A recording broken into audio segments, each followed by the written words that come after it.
Tuesday Live, a network issue-oriented innovation talk show. Thanks for staying tuned. On the second leg of the program, we look at gas revolution for national development in Nigeria. Since Nigeria gained independence in 1960, achieving economic development through rapid industrialization has remained a growing concern, and the discovery of crude oil serves as primary export commodity with foreign exchange value. This prolonged dependence on the crude oil sector eventually monopolized government sources of foreign income in the energy sector, and to break the jinx, the federal government undertook a major diversification project in the sector with gas as priority. This singular export, experts say, is the huge investment in the nation's history, which is targeted at boosting the energy sector of the country with priority for renewable energy sources to diversify income and promote competitiveness in foreign and domestic markets. The evolution of gas resources in the country is to uplift the economy and drive industrialization with potentials of about 600 metric cubic feet of gas.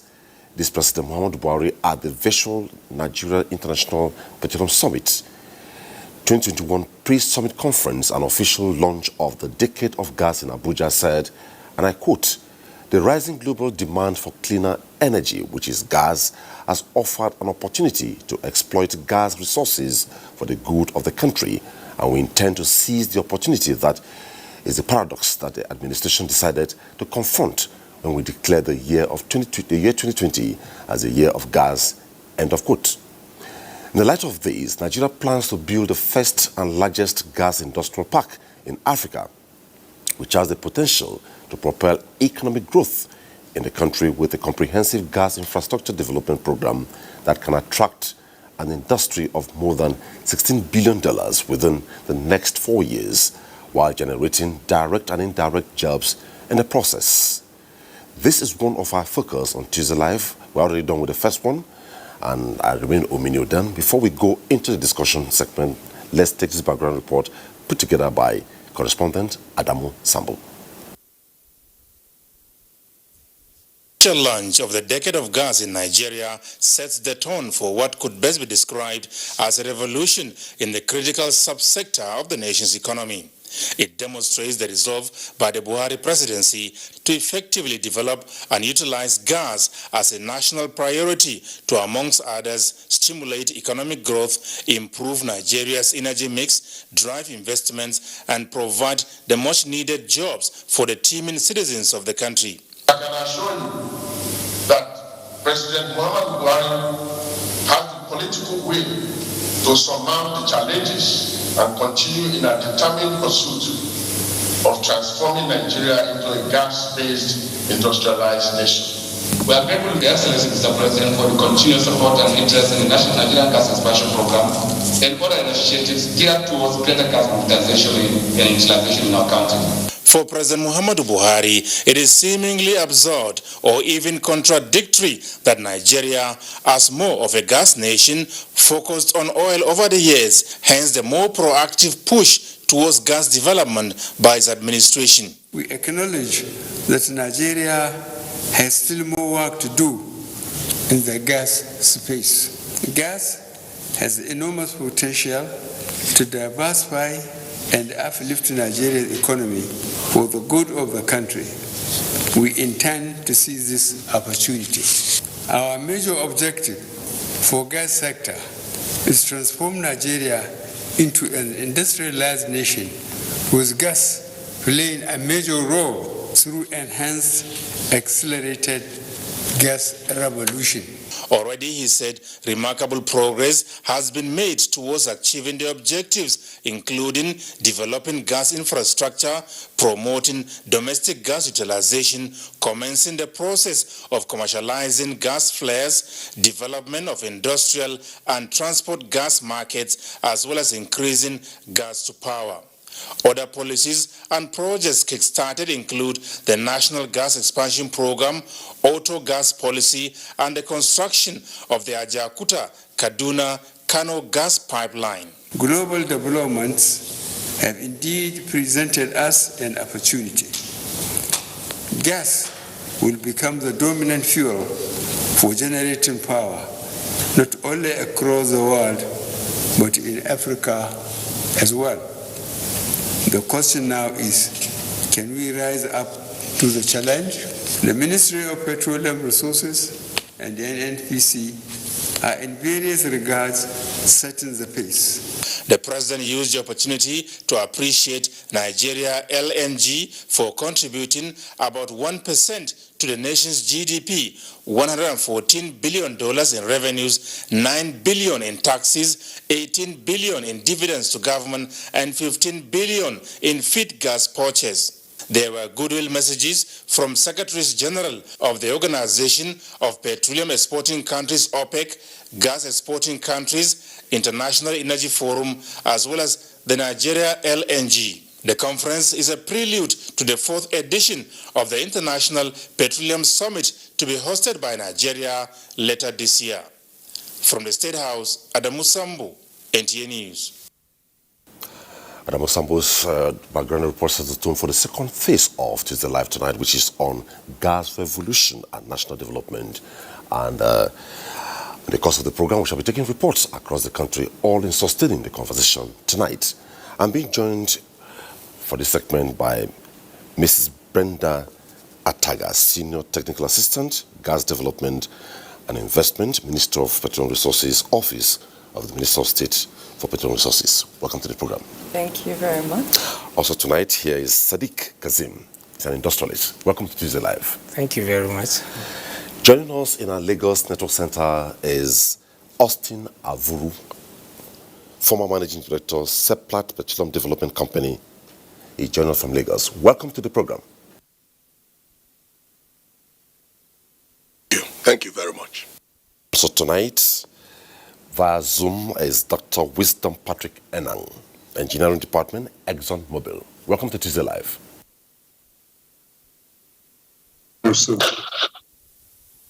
Thank you. Let's begin. Now, so much has been said before now when we were doing programs that we're looking at wastages, flaring of gas, but all that is history now. And if government has taken so much steps to diversify the economy into clean energy, what will be the future of gas to the economy? So really, gas today, when we look at our energy mix, is only about 20 to 30% of the domestic utilization, with the bulk of that going into the power sector. What we're trying to achieve with this gas revolution that this administration has been very intentional about is to increase that utilization from this 30% objective today or target today into about 70% in the medium term and 95% in terms of our energy mix utilization long term. So medium term will be between 1 and 5 years from now, and then long term we are looking at a 10-year mark, which is why the decade of gas was flagged off as well. Okay, Sadiq, one of the targets is in all these to ensure the fulfillment of domestic gas obligations by oil companies. Will it just work if not properly mainstreamed? Come again, I don't understand. Will this just, one of the targets by government, if this is achieved, it will ensure the fulfillment of domestic gas obligations by oil companies in the country? Will this just work that way? Will that make some kind of steps taken? I really don't see it that way. Looking at it for me from industrial perspective, we need those oil companies to deliver the gas like Madam had mentioned to the consumer. If the consumer doesn't have it, then it's not useful to us, really. And like she said, the target is to get to a 75% in the medium term utilization. Today, one of the key issues that we have, the key problems we have is power. Without power, there is no industry. And if today at 20% utilization, she mentioned, the use of gas for power is still far inadequate for industry, very far inadequate. We need to ramp it up. We need to do it so fast. It's not just within 5 years. I think it's supposed to be done yesterday, so that we create the employment, we create the products, we create the whole value chain development. This has to be done. Okay, thank you. Let's go to Lagos before we go to other perspectives, where Austin Avuru. Austin, you have heard from the two guests here in Abuja. One of the surprises that came to Nigerians when we discussed towards not flaring gas in Nigeria sometime was the secret about Lagos, that so much has been done about piping of gas in Lagos. And we are looking at that and the achievement of the AKK. If this works, where are we looking at maybe in the next 2 years?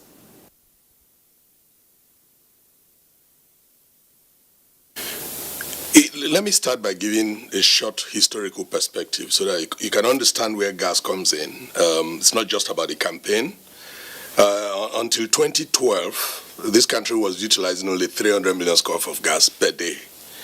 When this gas revolution first started in 2012, and all of that gas was channeled into the power sector, we saw a rapid increase in consumption, domestic consumption of gas, from 300 million scoff a day to 1.1 BCF a day between 2012 and 2015 in just 3 years.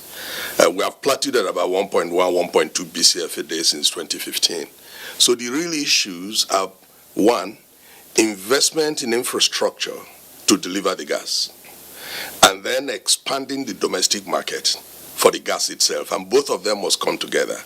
So before 2012, because we were dependent on rent from crude oil exports, we didn't pay attention to the larger economic impact of gas in our domestic economy. Today, the 1.1 BCF of gas domestically consumed, about 800 million scoff goes into power that is generating your 5 gigawatts. At this point, when the planning was done in 2012, we should be consuming 3 BCF of gas domestically and generating between 15 and 18 gigawatts of electricity. If you are delivering that volume of electricity into the domestic market or into the region, West African region, you will see the multiplier effects in terms of industrialization. So it's not just about campaign. There has to be a market. That market is growing. It's been stunted in the last 3 years because we have increased our electricity generation and distribution, in particular, transmission and distribution. So we had to get to that point where there is electricity available to everybody, because the key source of electricity, which is gas, is available to us.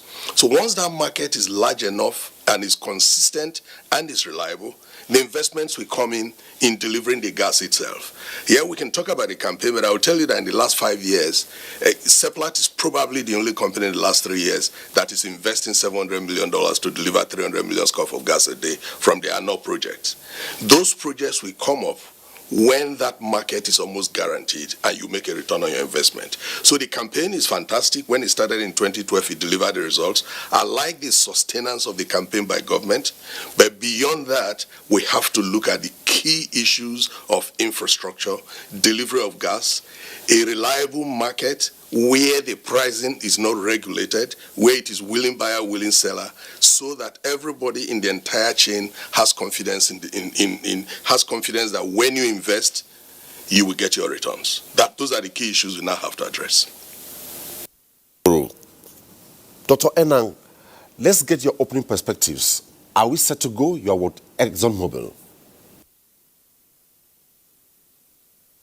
So, yeah, I'm just going to give my own personal perspective, because I'm not speaking on behalf of the company. But my personal perspective for this is, just like the other speakers have said, it's one thing to, have the, the infrastructure that we need is one thing. The second thing we need is the actual deepening, gas utilization within the domestic economy. And that's the key thing that we need to really focus on. So the decade of gas pronunciation comes at the back of the great need, which, there is a lot of need. There's that potential market. And it's quite impressive that is backed up by the potential reforms that we're seeing, which we're hoping comes to bear with the PIB, because then that will bring out those imperatives that it takes to be able to actualize both the infrastructure and the gas expansion that is required within the domestic economy. That's only when we can get the multiplier effect of gas for industrializing Nigeria. Breeder, in keeping faith with the discussion, at some point our phone lines will be open, and if we're to you, please turn down the volume of the television set to make your input and go straight to the point. Also, our Twitter handle is open at Tuesday Live NTA. You can also be part of the conversation tonight. We'll begin with some reports, begin with the report from Kano. After the first batch of reports, we'll continue with the conversation on gas revolution for national development in Nigeria. Stay with us. Kano was an industrial hub in the late 70s and early 80s, which placed it among leading commercial centers not only in the country but sub-Saharan Africa. However, the situation became worrisome as the state has been grappling with economic downturn due to collapse of manufacturing sector on account of energy supply. Many factories were closed down and workers were laid off. Out of the 450 registered factories in the state, only 155 are currently operating with high tariff. Although the Buhari-led administration is determined to bring back those glorious days with the current gas revolution project. Sani Hussaini is a Kano-based industrialist, described the project as a major catalyst for reviving moribund industries in the state. So given the fact that government is making an effort to bring gas directly from Ajaokuta down to Kaduna to Kano, popularly called AKK, honestly, this is going to give us a level of stability in terms of cost and our ability to compete with our counterparts within and outside the country. We were the owners of small-scale businesses. One of our great challenges is power. And with this project of this gas plant coming to Kano, we think it's going to alleviate, it's going to reduce a lot of challenges. One of our expectation is in the terms of power. The consensus among the people of Kano is that government can deliver the gas project before the end of year 2023, whereas stakeholders in the economic sector will leverage on the initiative to reposition the state to play a critical role in the nation's economic rejuvenation. That report was actually from Kano. We now take the report from Lagos. Nigeria sits atop an estimated 200 trillion cubic feet of proven gas reserve spread across oil-producing states in the country. It occupies the 9th position in the global ranking, with exports standing at 929,844 cubic feet.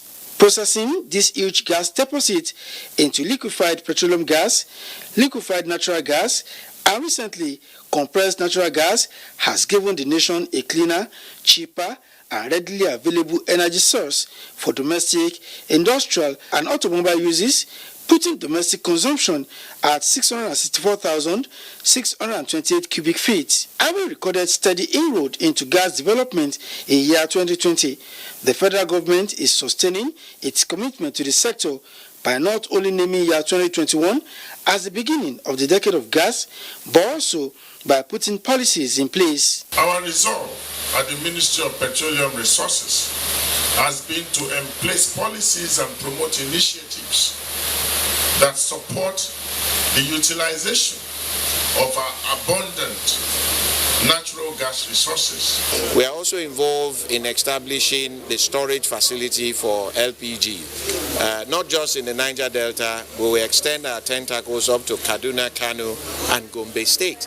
These are all intendment to ensure that the price of gas is reduced. Autogas policy, National Gas Expansion Program, and construction of Ajaokuta Kaduna Kano gas pipeline are some of the initiatives targeted at building gas infrastructure and promoting value addition. The measures have seen a quantum leap in private sector investment in the sector, while more is expected in response to favorable pricing and regulatory policies.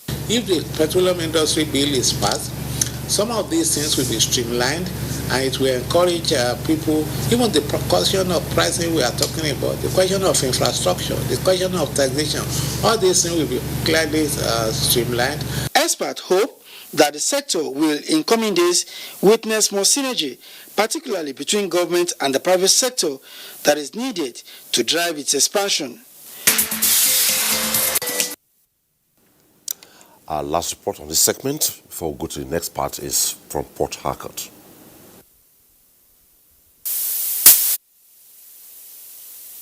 Oil and gas sector, which serves as a major driver of the economy, accounting for over 95% of government's revenue between 2011 and 2012. The global oil and gas industry had a rocky start in 2020, having been hit by several challenges. The most significant is the effect of COVID-19 pandemic on crude oil demand and the sharp decline in crude oil prices. There should be a good legal framework, good laws to enable government. Government creates the fiscal conditions, tax holidays, rebate, and so on, to encourage business, to create business-friendly environment. And so one of the things government can easily do is to stem insecurity.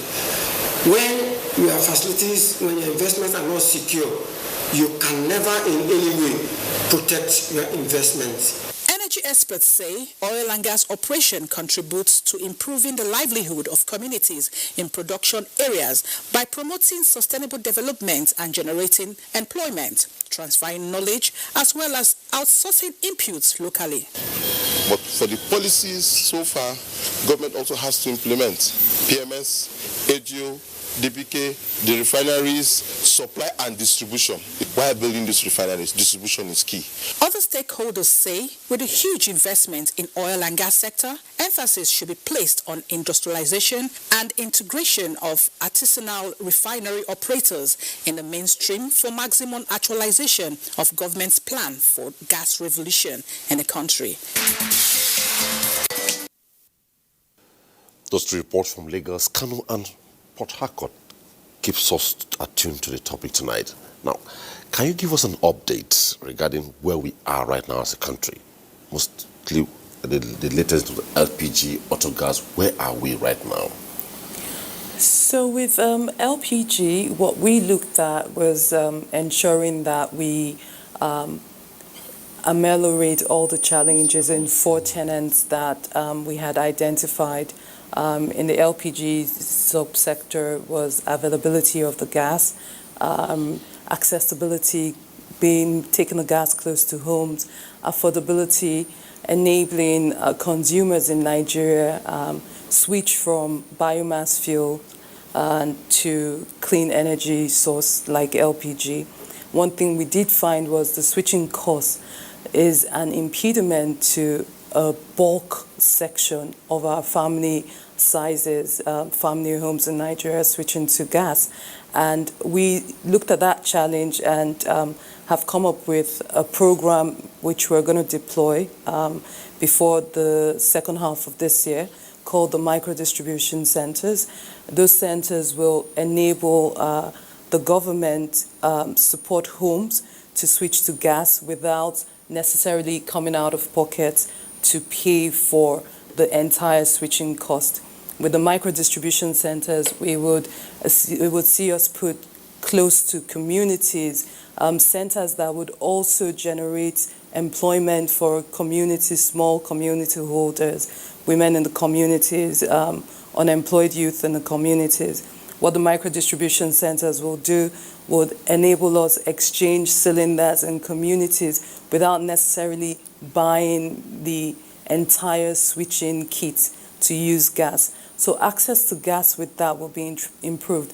Our target with that is to move from 1 million tons that we are currently consuming in the cooking segment to 5 million tons within the next 3 years. And with the entry of this micro distribution centers, we're already getting a lot of momentum. We would see that, just incrementally scale up before the end of this administration. That plan is in the works and will be deploying in 12 states in the shortest possible time, and then nationwide very soon as well. On the auto gas segment, work is ongoing right now there's been a lot of engagement with stakeholders, there's been a lot of engagement with the industry, and it is important to us to introduce to Nigerians an alternative fuel that competes with gasoline in terms of pricing as well. Just give people an option and change the narrative around what our domestic energy driver is. So today we say gasoline is the domestic energy driver, but actually gas is actually a better energy driver than gasoline. In terms of calorific content, it would match. You can actually drive your cars 2 more kilometers than you would on gasoline with gas. And gas in this regard, I'm talking about the compressed natural gas. In terms of the pricing is sustainable because gas is a natural resource to us. We don't have to import gas. We don't need to benchmark the pricing of the CNG against, a reference market that is, subject to the vagaries of market volatility outside of the country. The domestic gas pricing will take care of the gas pricing when it comes to CNG. And on the CNG, just environmentally, it's much better for your vehicles, your vehicle combustion, the environment in itself, clean energy. We have many countries who have changed into CNG just because of a clean energy component, not even on a cost issue, just from an environmental perspective. That's how much more sustainable compressed natural gas is for the country. So in the auto gas segment, we are finalizing the framework to introduce into the country in a scaled approach to trigger the market, to stimulate interest, the auto gas segment of Nigeria. But I must tell you that there are vehicles already running on CNG in Nigeria. We've got trucks from specific company fleets running on autogas. We have taxis and commercial vehicles in Benin and in Lagos already running on autogas. So what we want to see is a scaled approach to this intervention that has been here already 10 years.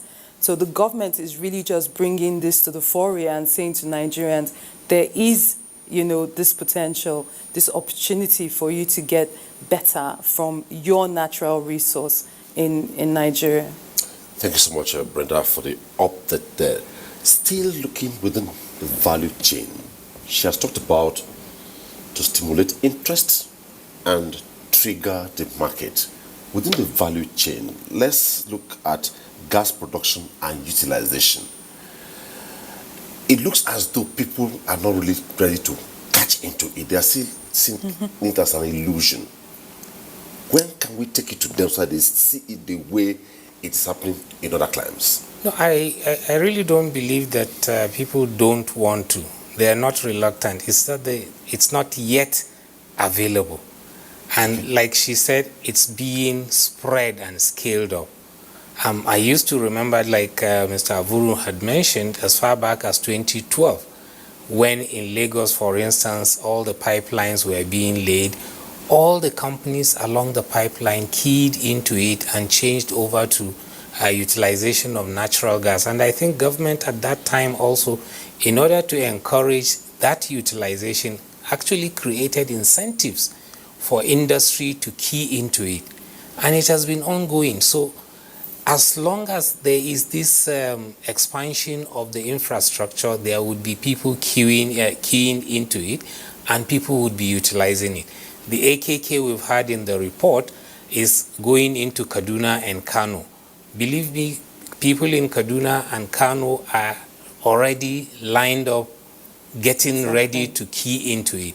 There's been a lot of importation of equipment and generators that would utilize gas. So this is ongoing. And then you know also that apart from just for power, there is also gas for other activities. For instance, in agriculture, where we need to focus a lot to develop the agricultural sector, gas for fertilizer, so that, I mean, as of today, Nigeria has become a net exporter of fertilizers because of the gas utilization, because of the gas availability. So I'm sure as soon as this thing is spread on the line, people will just take it, and then you would see the multiplier effects. Okay, let's go back to Avuru. Avuru, still on back to you. Where will we be if what Brenda and Sadiq are placed us with? For instance, I still repeat, it is still like an illusion to the common man. Affordability, safeguards, climate change compliance.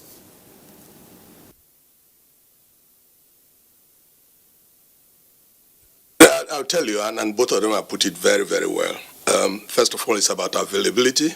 The general public in Nigeria is ready to utilize gas. The average mother in the home is ready to use LPG. LPG is not as available to her as it should be. With the distribution infrastructure that she spoke about, it will become available. But let me also say this. Before now, LPG was available to us in this country only through our refineries. When the refineries function, you have LPG. When they don't function, you don't have LPG. Today, 90% of LPG consumed comes from the LNG and is brought into the domestic market, essentially exported from the LNG. But today, thankfully, all the gas plants that are being built today, whether at Enang, whether in Saple, all of them have LPG components. So in terms of availability, in the next 3 years, there will be abundance of LPG into the domestic market. We won't be relying solely on LNG. We will not be importing LPG and won't be relying on the refinery. So that solves the availability issue. And she's already spoken about the distribution issues that are being taken care of. Now, in terms of the key infrastructure, and that's where government is coming in, and that's where this campaign and what government is doing. Now, the Lagos axis and industries have been getting gas because government invested in the ELPS. That takes 2 BCF of gas. It was 1 BCF. It's been twinned, so it now has a larger capacity of 2 BCF of gas that comes from the Niger Delta through the ELPS to Lagos and then to West Africa.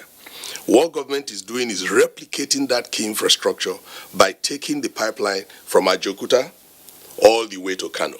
Now, once you put the key infrastructure in place, it becomes easier to then take the arteries, the arterial pipelines that can then deliver gas from these key delivery pipelines to the end users. Gas is the future of this country, and there are 3 key reasons I would say so. It will do for us what crude oil did not do for us. Crude oil delivered revenues to the economy. And therefore, even while it delivered 95% of our revenues, accounted for only 10% of our GDP. But gas is an enabler. Gas will generate electricity that will then transform this country. Gas is an enabler for industrialization. Gas will deliver LPG, and as the gentleman said, gas is already delivering the fertilizer that has now made us a net exporter of fertilizer. So in terms of the multiplier effect, once it becomes available and infrastructure is in place, in terms of the overall multiplier effect, you are going to see a contribution to GDP far in excess of what oil has done in the past 60 years. It's also our solution to the cleaner energy transition. It's our only solution, perhaps, really, because to take away diesel, to take away coal, the only solution we have is gas. Especially when in future, we start applying technology and adding carbon capture to our gas utilization. You find out that gas will be just as clean as renewables. So in every aspect, when government talks about the decade of gas, we have come to a point where we don't have an option. Almost all the problems we have today of industrialization, energy demand and energy supply, fertilizer for agriculture, and almost all the things that a country needs to get to the next step, they're going to depend on gas. It's our future as we see it today. And to Dr. Enang. Dr. Enang, I want you to react to a tweet in response to the next question. It's coming from @Buba Yaza. The tweet says, the burden outweighs the expectation. We rely on our gas to shed our tears, particularly on electricity, but just to see the opposite. Relatively, burden since no hybrid cars industries to relieve reliance on gasoline. But snail movement noted we underutilize gas as only for cooking. How do you react to this? So the truth is this: yes, there's been for some time. The gas hasn't been utilized as much as we would have hoped to do that. But that awareness is coming to fore at the moment, and as one of the speakers said, the government is now resolved to change the narrative through various gas expansion programs that touches on the LPG as well as the CNG, and we're going to see that improve. I mean, undoubtedly, there are very, very interests and keen interests in coming into the gas market, because you've got to see that there's the supply bit, and there's also having private sectors coming in to deepen that participation of gas play in the country. So as some of these imperatives come to bear, where we can guarantee supply at an affordable rate, we have the commercial framework that allows the transportation of this gas. We also have some obligations that make sure that there's that sanctity of contract when it comes to get along. So once we fix those value chain, it would deepen. There will be that different participation of gas throughout the country. It's undoubtable. So yes, we haven't quite been where we wanted to be, but the narrative is changing because the government is providing the right imperatives, or at least they're being worked at the moment. Those imperatives, as they mature, we would begin to see, the importance of and the relevance of it. Just going back to the LPG issue. So according to the 2020 report that I read, we have about 5% LPG usage. And that target we're talking about increasing that target of consumption from 1 million tons of LPG, up above 5 million tons. And that's really interesting, because if that is actualized, that is a huge one. Now, if we're talking about CNG for vehicles, that is the moment you can make sure that the gas is affordable, available, and there are market-driven strategies to make sure private sectors are involved. It would just, it has a ripple effect on the entire economy. So I don't expect that underutilization to stay that way. I mean, it's not even staying that way. It's improving beyond what we think it is with the statistics. And with the programs laid out by the government, we are confident that this will be achieved in little or no time. Of reports, back to Brenda and Sadiq for Go to Lagos and via Zoom. One worry is, if all this is in place, what safeguards are in place? Safeguards concerning what? Pardon? Safeguards concerning the user, the environment, across health board. and safety. Yes. So that's a good you agree question. It's a concern, right? Oh yes, because people have a notion that gas is unsafe, gas is very volatile, and so alongside with encouraging and stimulating the entire gas value chain, there is a portion of it that is very, very much hinged on safety and awareness that goes along with it. What we are doing is, as part of our campaigns, we are training people when it comes to handling of gas. We had some jingles out about how to manage your domestic gas. Today I was even on a conversation with industry stakeholders on the distribution of gas to support the CNG auto gas segment and how to ring fence that.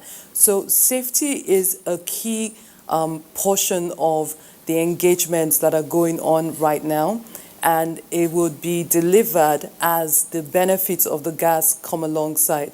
So for every 1 million users, you would have enough information go out to support how to use gas, how to access gas, how to manage the handling of gas.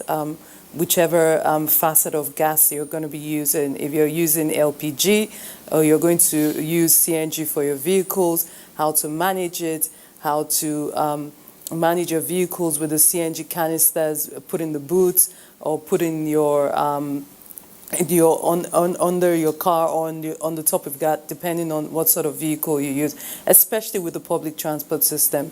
So I can assure you that safety goes alongside usage.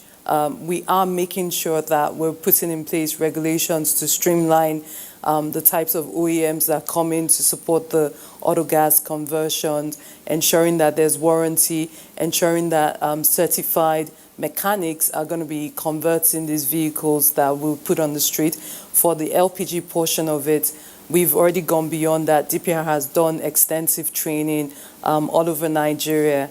We're making sure that the aggregators we use are licensed. They have part of the market share. They know how to handle gas before it goes into the communities. Community women are then trained. We have all sorts of partnerships from the National Women's Development Center to DPR under the ministry supporting this, NCDMB, just to make sure that that awareness that is critical in informing people, in reorientating the mindset of people come into place as we push gas along. Because gas really is a behavioral change commodity. You must change the way you behave around gas. You can't just get up and use gas like you use kerosene. Even with kerosene, and that's why we had so many safety issues with kerosene. So with gas, we want to make sure there are no fatalities, there are no incidents. In the committee, we have a zero fatality policy. So our design right now goes alongside making sure that there is safety as a mainstream portion of it. Okay, let's, Sadiq, you are an industrialist, and this whole thing, you are critical to this. And Brenda has talked about stimulating interest to trigger the market and switch from what used to be to what we want it to be now. What should be. Value mindset orientation becomes the problem now. When we assess the value of the AKK when it comes on stream, it was huge. But the worry is how soon would the key players want to switch in terms of affordability and like what she said, people to be made to change their mindset to apply to it. Because imagine the route where AKK is passing through up to Kaduna. If that works and SMSs, entrepreneurs key into it along the chain, what that would be for the country. You see, I just have to again correct this impression. I don't think gas is more expensive than where we are today. Until you let us know, we may not know. It is not. Gas makes it cheaper for us. Gas would eventually change the whole narrative such that we'll be producing at less cost, and then we'll be producing to serve the consumer. So, I mean, I remember back again, I still go back, when, for instance, the gas pricing policy was to benchmark it alongside diesel pricing. I mean, it was never acceptable to industry. Then we changed the whole thing. And I remember people at that time were keen in and investing in drawing the pipelines from the main pipe to their factories and putting that into their costing, such that after some years it has already paid for itself. People were taking, industries were taking facilities from banks in order to fund this activity. So believe me, it's cost effective. In the long run, it's going to pay for the whole thing. But do you agree this is a concern? It is a concern. I'm used to running, besides public power supply, running my industry with maybe a diesel-powered power plant. Yeah. And now I'm seeing an opportunity to go into gas. It will take some orientation by Brenda and Co. So you see, what I'm Yes. saying, the government is already doing its own part, and this has already been acknowledged. On one, making sure that the infrastructure is in place.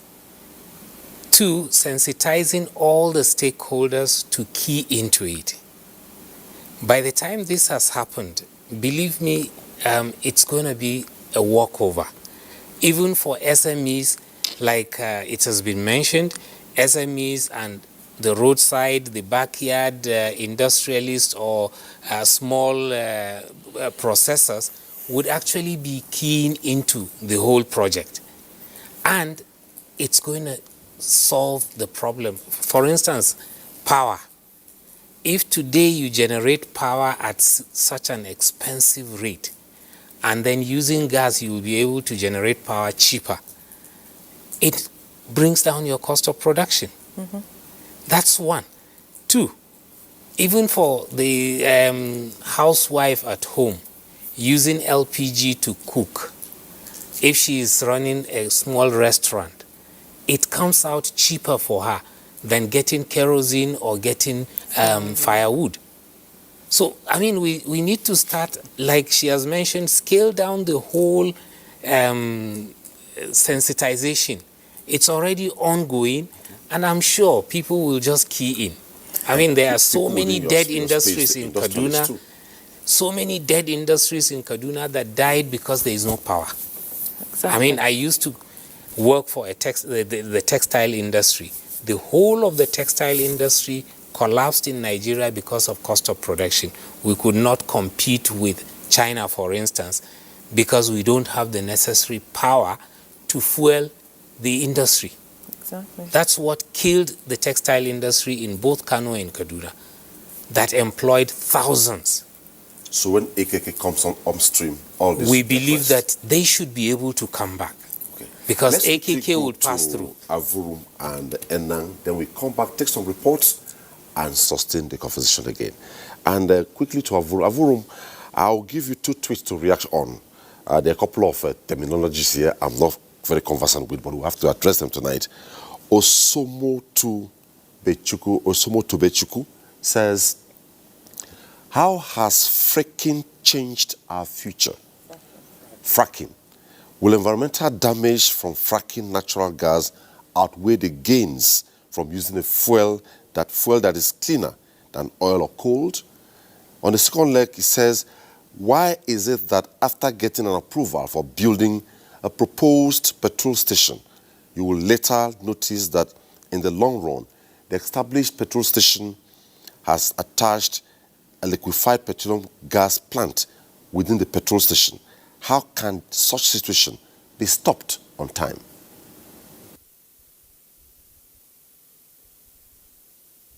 Let me start with the second question. You will not build an LPG plant in a petrol station without approval. The DPR will give you approval, and you get environmental approval before you can build it. And so from a commercial and operational point of view, dispensing LPG through already established petrol stations is much easier, is much quicker to get to the public, which is why it is allowed, and under appropriate circumstances, it is licensed by the DPR. So it's not an anomaly. Fracking, there's no fracking in Nigeria. Fracking is going on in the U.S., and that is why U.S. has become a net exporter of gas. But that really doesn't have an impact on our current discussion. All of the gas we produce is conventional gas we produce along with crude oil. It's not through fracking. So the environmental problems of fracking that you may discuss in the U.S. are not here with us. But let me quickly also say what Sadiq has been talking about.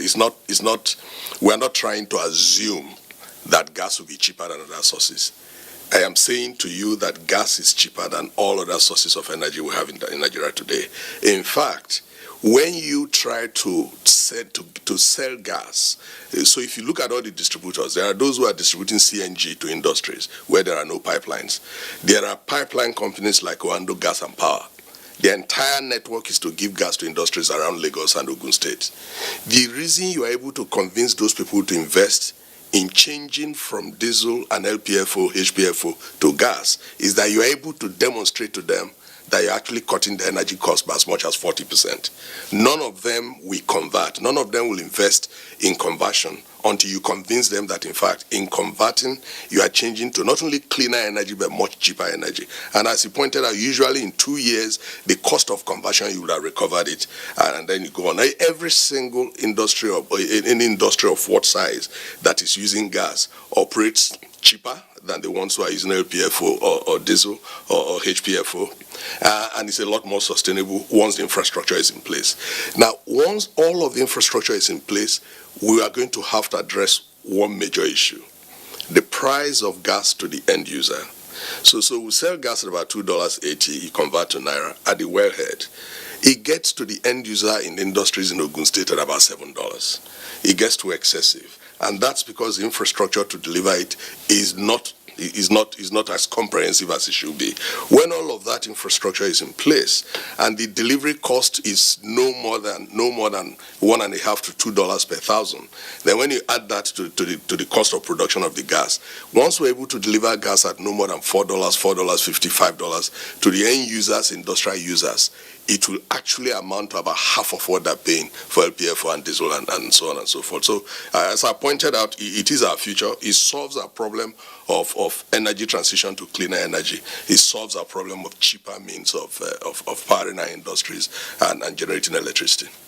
For the sake of the members of the public who are watching, could you just break down in a few seconds what fracking entails? Okay.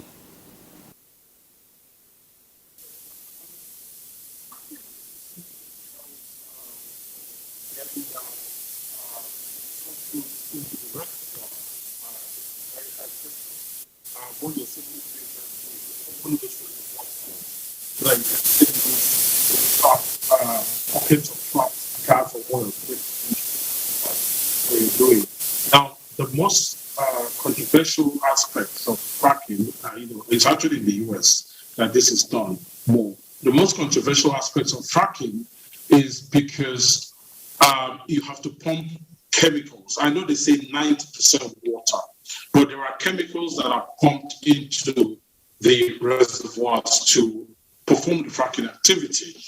And when you pump this, a lot of those chemicals, they are under trademark secrets. So there is really no established norm as to what the impacts are. Now, there is also some impacts as to the long-term effect in terms of where, how it gets into some of the layers of the reservoirs below the ground where we have water. So what's the impact on the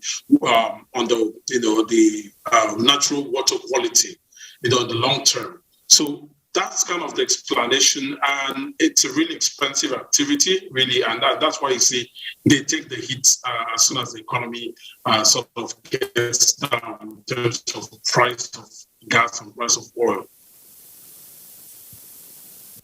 Enang, well, the audio was a bit cracky there. Let's take some reports. When we come back, we'll look at other perspectives. If gas is volatile, although if people are trained on the safeguards, it is very, very affordable to use if the infrastructure is in place. What if I'm planning to be a gas theft? What are the implications? When we return after the report, we'll look at these aspects before the end of the program. The next report comes from Kaduna. Sway as a reference point in the textile production, with its industrial layouts bubbling, especially in the 80s and 90s. The bubble has busted, leaving the city with structures which were once housed to the textile giants.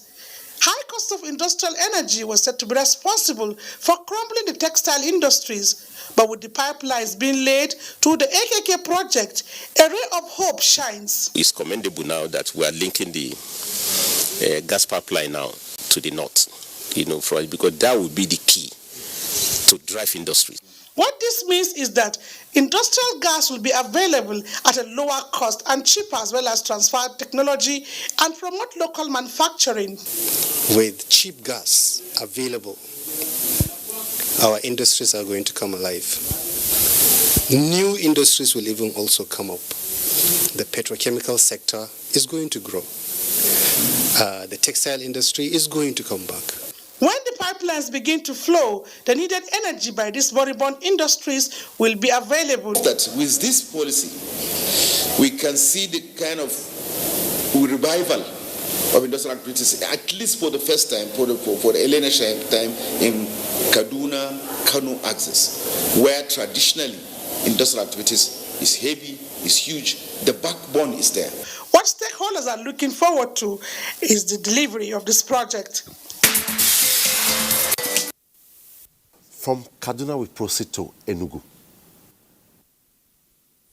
Time shows that the nation's economy over the years has witnessed different foreign exchange rate policies, such as fixed and flexible exchange rate system, that contributes to the growth and development of Nigeria's economy. This has created a contentious atmosphere as to its efficiency and consequent impact in various sectors of the economy. As a result of the physical and institutional structural role foreign exchange plays between countries, some prominent Nigerians suggested a sustainable policy that will create a business-friendly environment for investors across the globe. Manufacturing is key. Nigeria will need to be self-sufficient in manufacturing so that we will engage our youth. Diversification of the nation's economy, experts say, is a right step in the right direction in attaining an international standard in job creation, thereby creating avenue for long-term economic security in the country.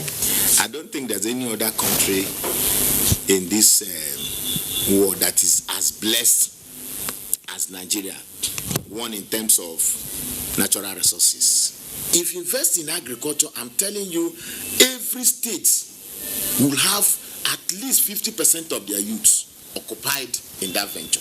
Coal was very, very vital in the Nigerian economy because it was coal that was used to produce electricity. To generate electricity, there cannot be industrialization without energy. Harnessing these potentials, according to experts, will reposition the economic status of the nation by creating commercial viability at the domestic and international level. And our last report for tonight on the program will be from Asaba. The Nigerian National Gas Policy addresses and situates gas as a stand-alone commodity. To this extent, the government wants to ensure the fulfillment of domestic gas obligations, ensuring bankable gas agreements, and the achievement of gas to power targets to support the nation's power generation capacity. Reinvestment on gas and all of that. I think it is high time for us to stop gas flaring. Once we stop that and put our energy into proper packaging of gas and its products, it will create great job opportunity for Nigerians. And fuel is a major component of every manufacturing or production process. However, with the development of President Buhari's gas revolution, things are bound to change. For instance, the development of the Escravos-Lagos pipeline system, gas is taken from Western Niger Delta to Lagos, which has made it possible for various power plants to offer and take gas from the pipeline. Now, Nigeria is suffering from a shortfall of what we call power.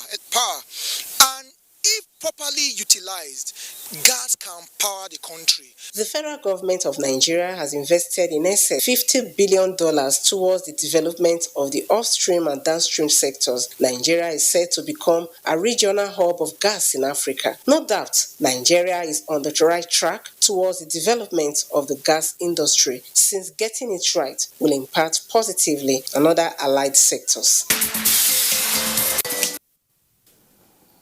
Sabah, last report tonight on the program, but we continue the conversation. But before then, there's a tweet from @TrueNiger. How I wish those not watching NTA watched the discussion on gas revolution for national development on Tuesday Live NTA. Then they will appreciate the effort of President Muhammadu Buhari to make Nigeria better with a brighter future. I must commend the discussants for enlightening us tonight. So all of you on the panelists, you are commended here in Abuja, via Zoom, and from Lagos. Kudos to all of you from @TrueNiger. Quickly, Brenda, you talked about the fact that in the entire gamut, the entire value chain, we're going to have outlets, micro distribution centers, among others. The worry here is, I still emphasize, we're Nigeria. what template do you have in place to ensure that people are enlightened regarding safety? Very important here. Okay, I thought we had gone through that. Yes, Safety in terms of safety in terms of handling, okay, transportation, even refilling, being, we call it micro distribution outlets, mostly those in the rural areas. So I'll start with the LPG segment, which is the closest to the consumers. In the LPG segment, we've seen really the proliferation of, unsafe practices almost everywhere. In Abuja, you could go drive on the streets and you see someone who is decanting gas at the roadside, selling by gravity, that's using one cylinder to fill another one and selling fractionally. So what we're doing is we're introducing, again, the safe fill cylinders to make sure you don't have to sell fractionally. We're also going to introduce an innovation, technology innovation, to support rural communities to buy gas fractionally from their cylinders. So there's a ultrasonic meter on every cylinder that would help you identify your safe level of gas. Even the gas canisters we're introducing in the market today have a level filling gauge that shows you at what level your gas is. We're introducing the composite cylinders into the market. With those two key innovations and technology going into the cylinders, it will help reduce the level of infraction when it comes to handling gas. Because if I am buying 1 kg, I know I've got 1 kg in my cylinder. I don't need to tilt it upside down. I don't need to try to shake it at an angle to get the last bit of gas. And everything is ultrasonic, it's automated. Your dealer can tell you when your gas is finished. And this technology has been deployed in other countries. Kenya, for instance, is using this perfectly. So we're introducing that into the Nigerian micro-distribution segment. One of the key issues in the LPG segment, as I was saying before, is just changing that outlook with the resale gas on the streets.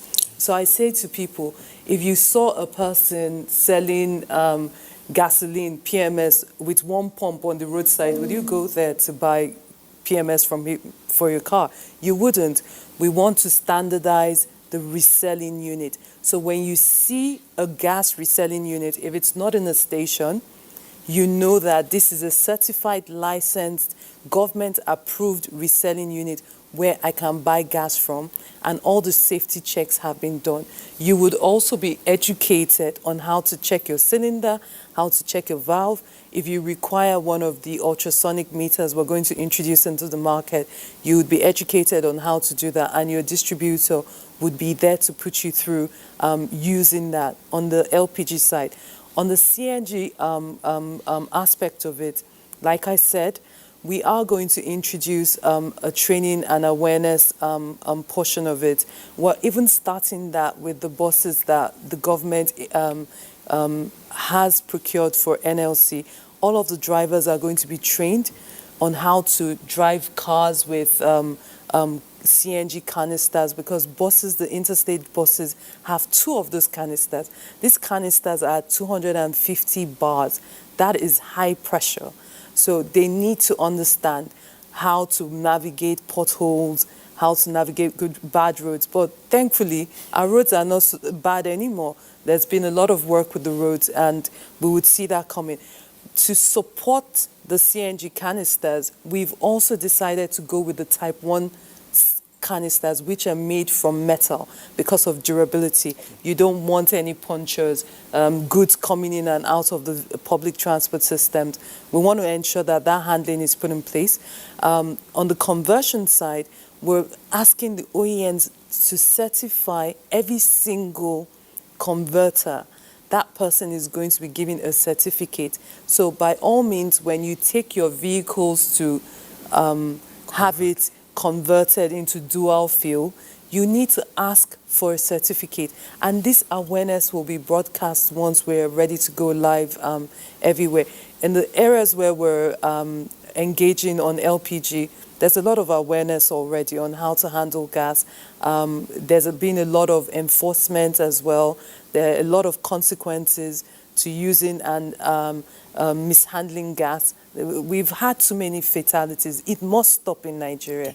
Definitely. So CNG will toe the same line. The sensitization is going to come in from the transporters to the conversion companies. We're making sure that everything is properly streamlined to give and guarantee Nigerians the utmost safety in using gas. When it comes to people going to actually steal gas from... We'll get to that. Okay, Sadiq, from what she has talked about, let's look at local content.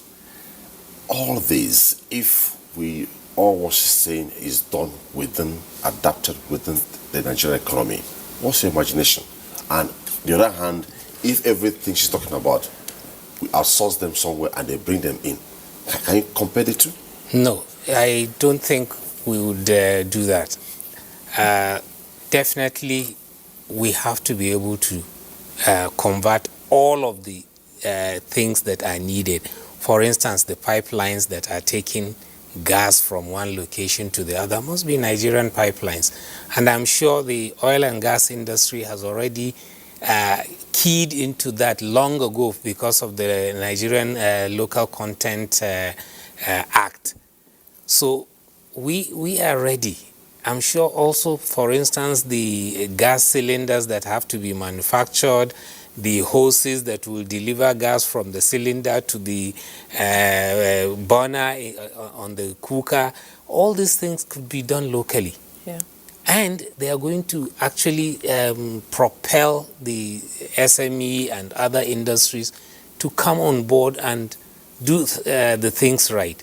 And like she mentioned also, issues of standardization and regulation must be embedded from day one. Absolutely. If they are not embedded, then we get into doing things haphazardly, and then they would increase the fatalities and the accidents. But if we make sure that standards are followed, then we would be able to do things right.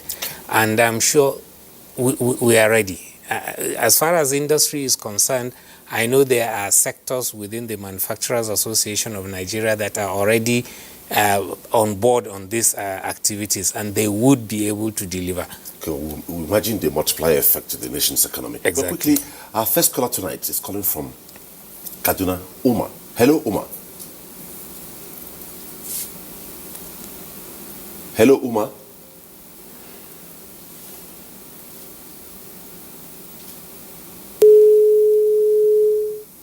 Hello, Uma. Are you on? Okay, we lost that caller there. Now, let's go to Dr. Enang. Dr. Enang, before we go to Avuru, give us a mind picture of what it would look like if, for instance, we're discussing the affordability, the availability, and how gas would change the fortunes of the nation's economy, and somewhere talk by the corner is somebody who is thinking of maybe breaking the gas pipeline or going to gas theft, maybe because it is the rave of the moment. What does it look like attempting that? Gas is very unforgiving, and that's the truth. And just because of the nature, the mechanism of explosion that happens with gas, it travels well further than PMS, for example, once it's in air. So attempting that, it's something that is going to be very dangerous. And I believe, from my design experience, that the way we would treat the burial of gas pipelines would be very much taking that into consideration, making sure that there is that intentional drive to keep the pipelines well away from someone's reach, except they attempt to do that. And let's go back to kind of memory base. We've seen this happen where the gas pipeline, for example, has got tampered with, and then it exploded. And we've seen the consequence of that. It's really disastrous. And just picture, even if you were to have a shutdown valve that you're able to isolate the incoming flow, Just picture the length of pipeline. Perhaps it's about 30 inches of pipeline, for example, or 40 inches. Just picture that and the volume you can pack at the pressure that pipeline is operating at. If it's operating at, say 25 bar, just picture how much volume is. And that volume will be consumed completely before you can, kind of put out the fire. So it's not something to advise anyone to do it. And I believe the design community is taking that into consideration at the burial, in terms of the burial depth that they will put the gas pipeline and the area, the corridor, the corridor that they would actually locate these pipelines. Much. Afuru, I will ask you this. All what we are discussing here, here in business, we will talk about the PPP model. But here we're looking at a two-way thing. Government is ready, government is promoting, and the people are there. How best will it look if the synergy is achieved?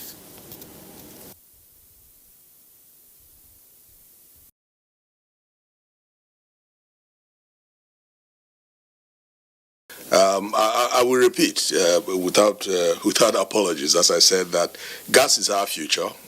Gas is our future, as other discussants have said, and as I pointed out earlier, we've had crude oil exports, which is what you try to point out. We just produce the crude oil, export it, and earn revenue, which is why we earn so much revenue out of the crude oil, yet its contribution to GDP is minimal, just about 10%. In the case of gas, if you look at the gamut of things we're discussing, it's an enabler in so many ways, in so many areas.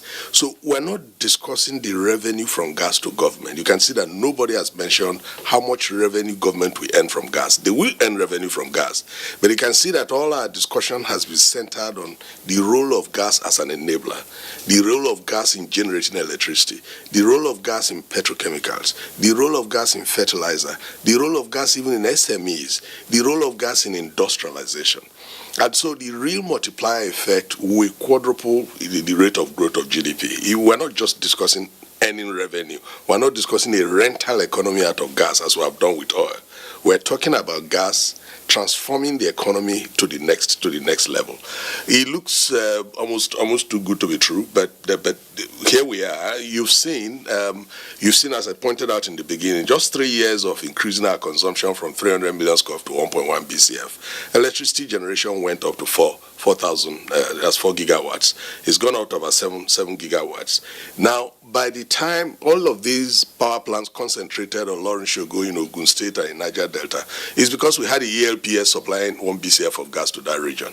If you now have another BCF of gas, traveling towards Kano, you are going to get power plants in Abuja, power plants in Kaduna, power plants in Kano, in addition to the industrial users. It's a huge transformation. And then just to talk quickly about the safety issues, so that we also do not underrate the consumers. The ordinary people in Nigeria have been using LPG as for cooking, even in the villages. We've been using, an average home in Lagos uses gas for cooking. An average kitchen in a restaurant uses gas for cooking. Yes, and it is so important that government is handling all the safety issues, which is what should happen. But don't underrate the consumers. So I've been using gas is not entirely new. It's just that the use is going to expand, and therefore the campaign for added safety will have to be increased. But let's not sound alarmist as if it's so new that we wouldn't know how to handle it, we wouldn't know what to do with it. We have been using gas for cooking in Nigeria. Before I allow you go, still on Austin, please. Before I allow you go, can you give us, just in one sentence, your last thoughts regarding the entire value chain, the entire subsector? The gas value chain, just to put it in a couple of sentences, the gas value chain is the answer to our industrialization, is the answer to electricity generation, and therefore ultimately the answer to our job creation. Its impact on the GDP will be quadruple what the impact of crude oil has been on our GDP, even though you might not necessarily earn government as much money as crude oil. Managing Director, Seplant Petroleum Development Company. It was nice having you on the program tonight. Thank you very much. To Dr. Wisdom Patrick Enang, independent gas expert. Your last thoughts and also hope for the future. Touch on some points that comes to mind. When we're talking about gas, transportation, beyond the pipeline, you did talk about the pipeline and what would happen if anyone tampered with it. There are other options. There are other technology available. The gas play, yes, it's something that we're taking on now, but it's been there. Those technology, for example, the scalable, containerized, modular, skid-mounted barge that we could use for virtual pipelines. That's one option. And, the CNG trucks as well. Now, in terms of enablers, the government has provided, are providing the right enablers. We're not there yet. The passage of the PIB will be one key enabler. The gas network code is another enabler that is really, it's going to, enabler and market liberalizer. The current, the confidence that there's that consciousness to review the domestic gas prices is very encouraging. Yes, we've started at a current gas prices, which we think is fair, and we're going to observe and move forward to a point where we can get a willing buyer, willing seller, free market system. So, those are things, enablers that are going to boost us to where we want to be. Now, if I just take, some excerpts from the NIPS event that just happened a few days ago, from Tony Atta, what he said is that, Nigeria needs to begin to fly at the wings of gas, and this is good. This has been enabled by the president launch of the Nigerian decade of gas, and the quick passage of the PIB is actually the overarching imperative to see us through to that actualization of the gas, our goal for gas industry. Thank you very much. Dr. Wisdom Patrick Enang, independent gas expert, is joining us on the program via Zoom. It was nice having you on the program. Thank you.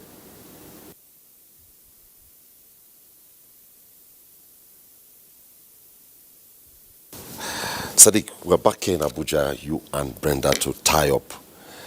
Brenda has made so much, has watered, let me say, whet our appetite and raised our interest into this industry. Are there areas you think government need to do more in terms of promoting this for people to get conscientized, get ready and prepared to lash onto it? No, not just, I agree what government is doing towards scaling up with people at the grassroots is adequate. I'm more interested in industry. Absolutely. And I'm more interested in, for instance, government, maybe not during this administration, but putting in place plans that will take us, for instance, take the pipeline to the furthest northwest and to the northeast, for instance. And, for instance, from Abuja to other parts of the north central. This needs to be done. If it is coming from Ajaokuta, what happened to people in Jos, for instance? What of people in Maiduguri? We are not saying Maiduguri is going to be consistently and continuously a security area that would be avoided. No, we need to start thinking, like I said, not only by this administration, probably the next administration, but it's something that this administration should put in place, the plan. The AKK pipeline was a dream of somebody some time before, but today it has become a reality. So let's start dreaming of taking this gas also to other locations, because industrialization must spread to all nooks and crannies of this country. This is, for me, what I expect the government to be thinking about. I thought you also look at the area of affordability and the entire chain, how viable it will look like. It is viable. Affordability comes with the time. Nobody thought that putting a pipeline from Ajaokuta to Kano is affordable. Even as it is today, with lean revenues of government, we still doubt if it would work. But we have seen the progress that has been happening. So we believe that the mindset of the government to insist that it must deliver it is good enough for me. Okay.